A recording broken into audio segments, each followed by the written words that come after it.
Top level college থেকে pass out করেছেন, business করছেন, but still they don't have the right money frequency. So right money frequency is nothing to do with what is your qualification. It's about how do you feel about money. আপনি money নিয়ে কি feel করেন? মানি রোজগার করা, টাকা উপার্জন করা কি আপনার মনে হয় ইটস ইজি, আপনি সহজেই করতে পারেন, নাকি it's very difficult? This is the second block. Again, কিভাবে ক্লিন করতে পারেন?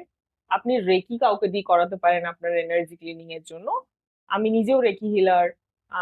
আপনি অন্য কোনো রেকি হিলারকে যদি জানেন তাকেও রিকোয়েস্ট করতে পারেন এবং তার কাছে 1 মাস রেকি হিলিং এর একটা সার্ভিস নিতে পারেন to unblock your money blockage. Second thing হচ্ছে মাইন্ডসেট রিফ্রেমিং.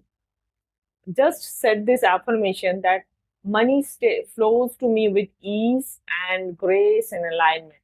টাকা পয়সা আমার কাছে খুব ইজিলি চলে আসে, and I